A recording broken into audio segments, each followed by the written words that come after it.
به نام الله بخشنده و مهربان. سلام و درود هموطنان عزیز. ماه شریف رمضان مبارکمان بود. از تمام کسانی که ما را دستگیری میکنند تشکر میکنیم و از کسانی که در شبکه آبونه نیستند خواهش میکنیم که آبونه شدن را فراموش نکنید و زنگوله را زیر کنید تا از نوارهای بعدی آگاهی یابید. امروز میخواهم درباره رحمانوف و شخصیت او با شما صحبت کنم و چهره واقعی او را که در زیر ниқоб پنهان کرده است و در اصل چه کسی است به شما نشان دهم. رحمانوف فرانت خلقی، حزب خلقی دموکراتی و کمونیست ها پاش خوردن اتحاد شوروی برای رهبریت و مردم تاجیکستان غیر چشمداشت بود. از این سبب تاجیکستان یکی از 15 جمهوری های شوروی بود که دیرتر از همه اعلامیه استقلالیت را قبول کرد. ولی مبارزه برای حاکمیت در کشور میان نیروهای ملی دموکراتی، نیروهای اسلامی و کمونیست ها از سالهای اخیر بازسازی آغاز شد و پس از فروپاشی اتحاد شوروی و صاحب استقلال گردیدن تاجیکستان اوج گرفت. در این مبارزه که هدفش به دست آوردن قدرت سیاسی بود، در مقابل حزب کمونیست، حزب دموکرات، رستاخیز و حزب نهضت اسلامی متحد شدند.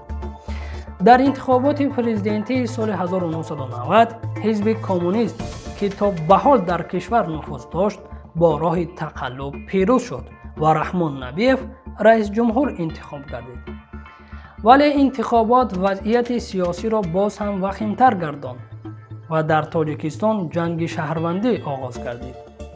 مخالفین رئیس جمهور رحمان نبیف را مجبور نمودند که به استعفا رود و به سر قدرت آمدند. جنگ شهروندی شدت گرفت. این جنگ را که از آن اساساً مردم عادی کشور ضرر دیدند، از یک طرف نیروهای دموکراتی و اسلامی، از طرف دیگر حزب کمونیستی تحت عنوان فرانت خلقی رهبری می‌کردند. سال 1992 فرانت خلقی با کمک ازبکستان و روسیه در شهر خوجند در اجلاسیه 16 شورای عالی با راه فشار به سر قدرت آمدند. با انتخاب رحمانوف به وظیفه رئیس شورای عالی تاجیکستان، مخالفین به ایران و افغانستان پناه بردند و قلمرو جنگ گسترش یافت. امام علی رحمانوف و همصفانش که همه کمونیستان سابقند برای در چشم همسایه کشورها و جامعه جهانی دموکرات وانمود کردن خود سال 1994 با تأسیس حزب خلقی دموکراتی ниқоби دموکراتی پوشیدند و اکثریت اعضای سابق حزب کمونیست جامعه خود را دیگر کرده به این حزب شامل شدند.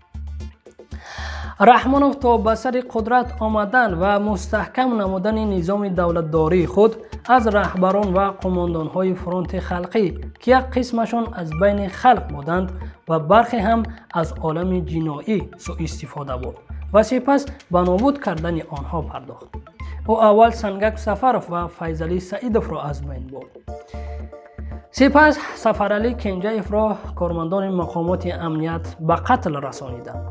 پس به امضا رسیدن سازشنامه صلح و مصالحه ملی تدریجاً راهبران مخالفین از قبیل آتاخان لطیفی، میرزا ضیایف، مقصود اکراموف از بین برده شدند و یک گروه دیگر چون سعید عبدالله نوری، محمد شریف همتزاده، اصل‌الدین صاحب نظرف با مرگ مرموز از عالم درگذشتند.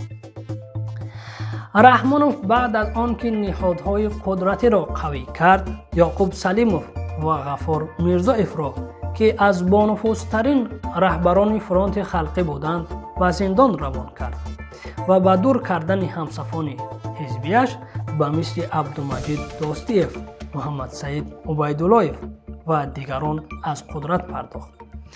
همین طور رحمانوف برای پورا به دست گرفتن حاکمیت مخالفین و رقیبان سیاسی و احتمالی خود را آهسته آهسته از بین برد و در اطرافش افرادی به خودش صادق را جمع آورد و یک نظام دیکتاتوری کمونیستی را ایجاد نمود.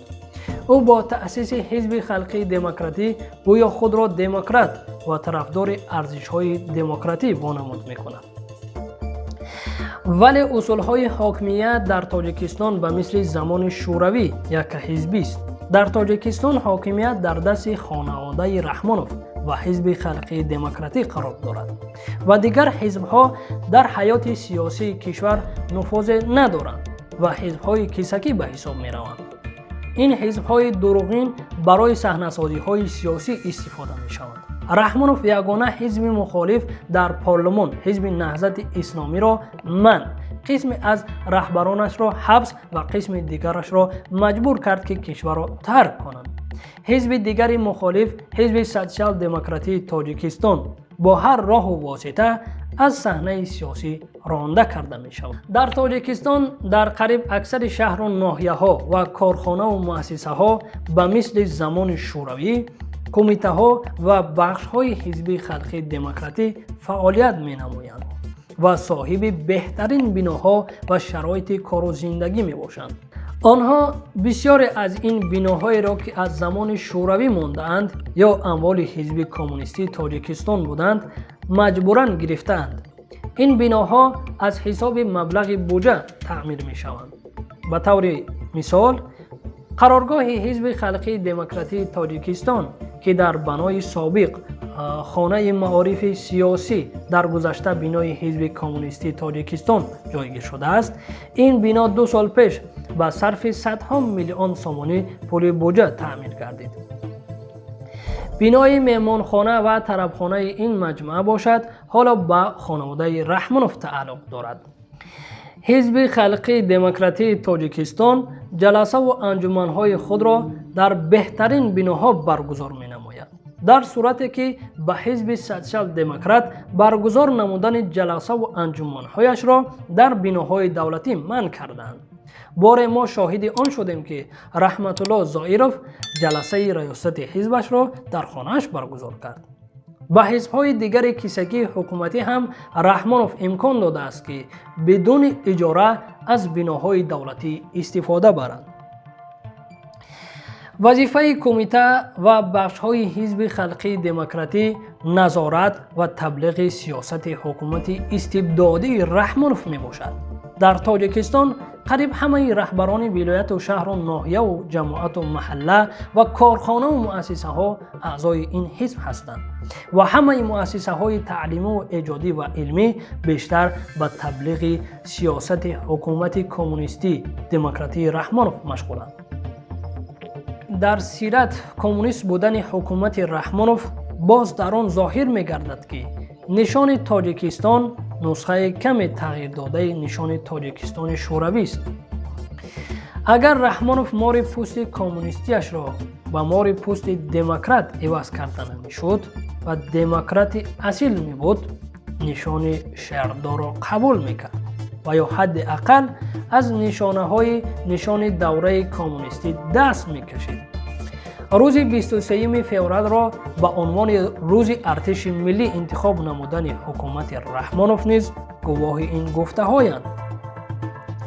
آخر به همگان معلوم است که روز 23 فوریه روز تأسیس ارتش سرخ است. پس معلوم می‌گردد که ارتش تاجیکستان وارثی به واسطه ارتش سرخ است. نشانه دیگر کمونیست و بدین بودن رحمانوف و حکومت استبدادی او دینسیتیزی اوست. بسته شدن مسجدها، منع گردیدن ستر و حجاب و تبعید و زندانی شدن روحانیان و آزاداندیشان سال 1937 را به خاطر می آورد. رحمانوف با بهانه سرکوب نمودن خطر افراطگرایی دینی نظام حکومت دیکتاتوری خود را تقویت می بخشد. پیش راهی هر گونه آزادی ها را می گیرد و با این واسطه خود را در پیش چشم سازمان های بین المللی حقوق بشر و جامعه جهانی سفید می کند. امروز در تاجیکستان نه تنها فضای سیاسی و معنوی بلکه وضع اقتصادی مردم نیز خیلی بد است. طبق رده‌بندی تاجیکستان از لحاظ فقر در قطار کشورهای عقب مانده افریقا قرار دارد.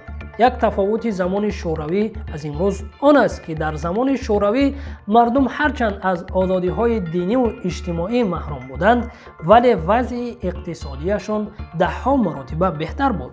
تحصیل و طب بپول بودند. баробарии иҷтимоӣ ва минтақавӣ то ҷое риоя мешуд. вале имрӯз раҳмонов бо истифода аз баъзе усулҳои низомии худкомаи шӯравӣ ҳам мардуми худ ва ҳам ҷомеаи ҷаҳониро фиреб дода танҳо дар фикри ҷамъ кардани сарват аст. мутобиқи баъзе маълумот ҳоло ӯ дар бонкҳои хориҷа бо дуздидани маблағи мардум ва аз худ кардани сарвати кишвар даҳҳо миллиард доллар сарват андохтааст. раҳмонов имрӯз дар ниқоби коммунисти сармоядор ва демократи мусалмон пинҳон шудааст ва қасд дорад ҳокимиятро пас аз худ ба фарзандонаш ба мерос гузорад. вале наздик аст ки мардум ӯро аз ин ниқоб бадар оранд ва симои воқеии ӯ ба унвони як ҷинояткор ва хоини миллат ошкор шавад. ташаккури зиёд.